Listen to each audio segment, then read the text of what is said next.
Day 19 of 31 days of cold plunging. Is your energy a bit low? Well, here's a simple quick fix. Get in some water.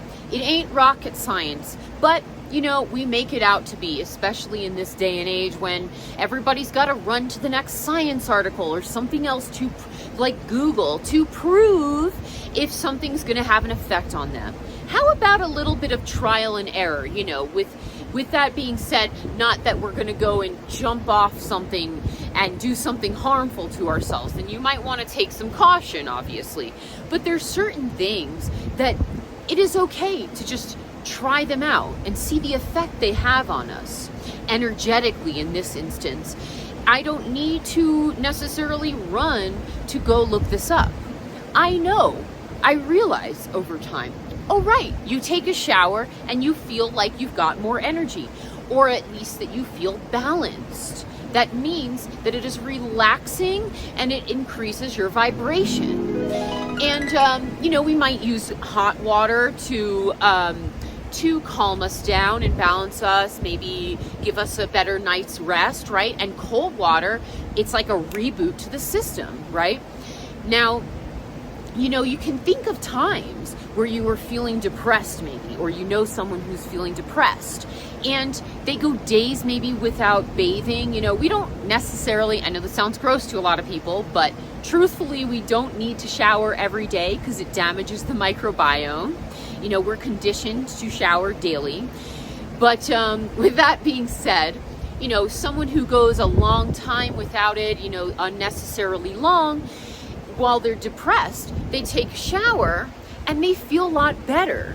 Everybody knows that after you take a shower, you feel better. It's not just that you cleaned yourself, it's that water, it increases or balances out our vibration, depending on where we're at, right?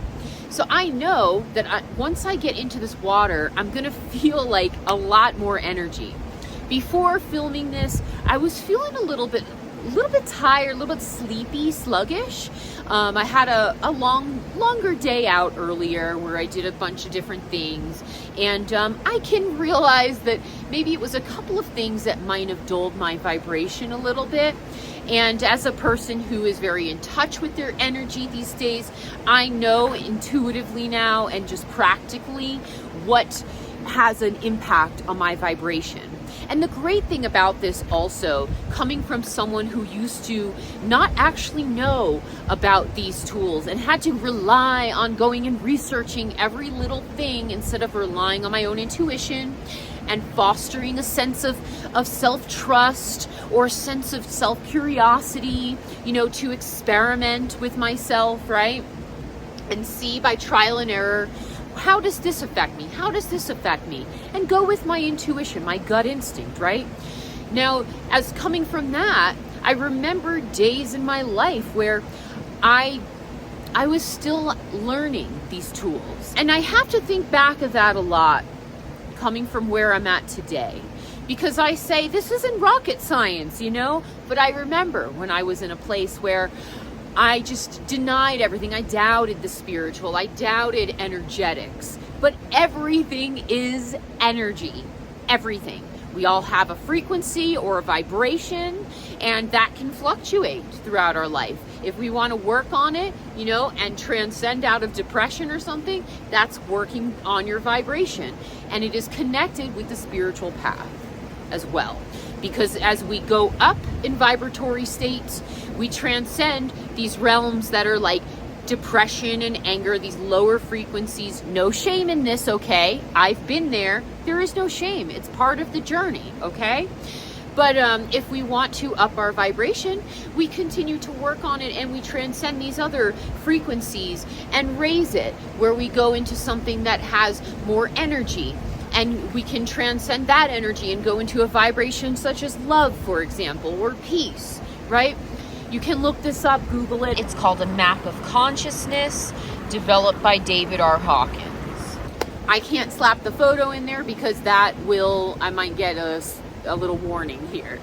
But if you're feeling low on energy, go and utilize water. Water's one of our best friends. It's not even just our best friend, it is an element, right? And we need the elements. We are the elements, lest we forget. We are the elements coming together.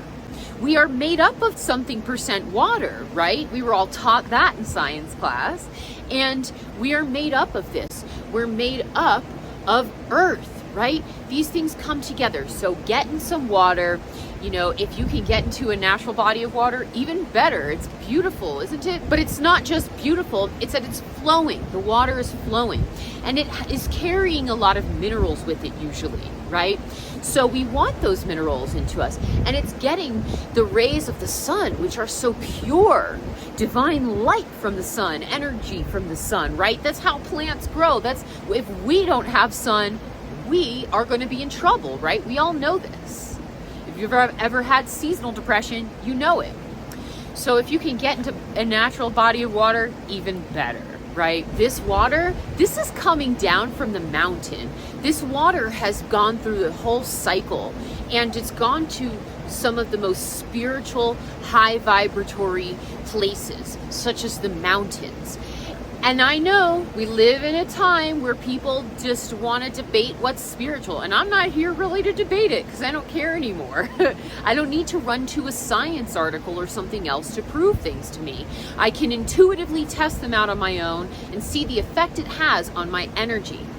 The mountains are noted to be spiritual by pretty much everyone who goes and bothers to hike them. Those who don't go don't know. But those of us, I don't think I've heard from a single hiker say that the mountains are not a spiritual place. Everybody knows this, right? So I can't wait to jump in that cold ass water right now. I'm gonna do some breath work now, and I'll catch you on the other side. Mwah.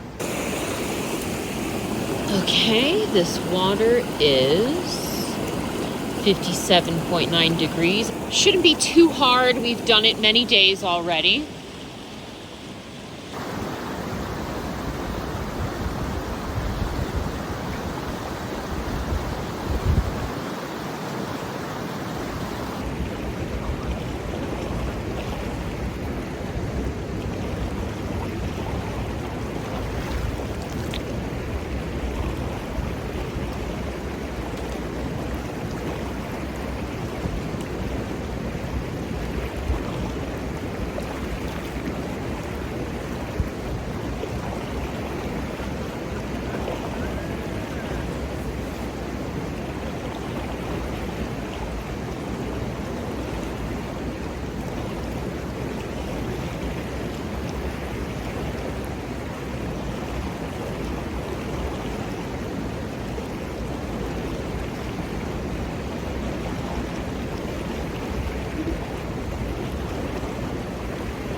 Already very nice.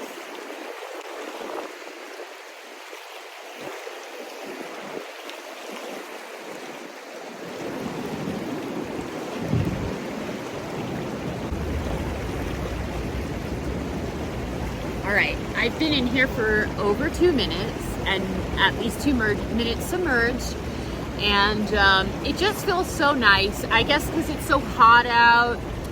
I think the water, you know, it is warmer now, but it's the combination of my skin temperature, the heat of it, of the sun, just makes it all so much easier. I think the most difficult day was the one where it was, well, I forget which day it was now, but I'll have to splice it in there here. Whew. That was the coldest water. That was so cold.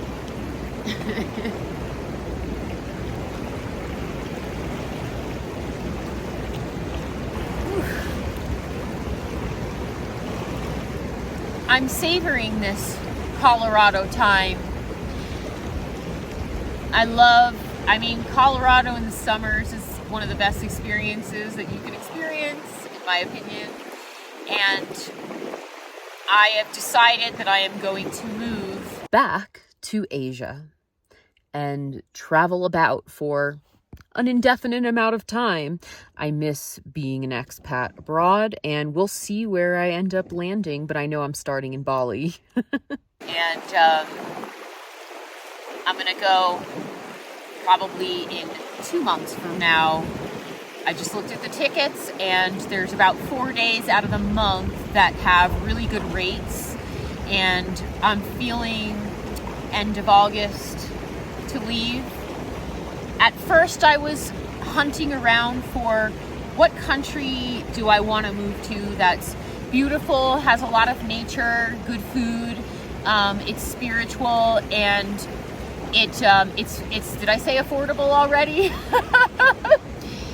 And I can just be able to work on this channel, because it's been quite a struggle doing it, living out of a vehicle on the road. It's had a lot of ups, but also a lot of trials and tribulations. It's challenging. I don't live out of a van like some people assume. I live out of a car, actually, and it's very challenging at times. So, I was, the idea of Bali came to me just a couple months ago, and I never visited when I lived out in Korea for many years, and I guess that was for a good reason, because I wasn't ready for it. It wasn't the time yet. So I'm feeling like I'm gonna go there first. I was feeling like, should I go to Costa Rica first, or should I go to Bali or another country? There are a few others on the list, and I've made up my mind now. It's Bali, and I'm gonna leave soon. And it's like, wow, because so when I got back, I lived abroad for about 7.5 years, and I'm ready to go back. 6.5 full in Korea, with just a couple visits for like 2 weeks, max 3 weeks back in America. And after 6.5 years, I came back here as in the States, and as in South Florida. I stayed for just a little bit in the summer, and then I went to Britain and lived there for almost a year. And then I came back to America in 2018, and I've been back since, actually, because obviously it was just 2 years, and then we had the big shitstorm that happened. And within that time, before the shitstorm, I had to renew my passport. My old passport was completely full. Well, not completely full, very full. Many pages were full of stamps. And this one is empty, and it's ready to be stamped.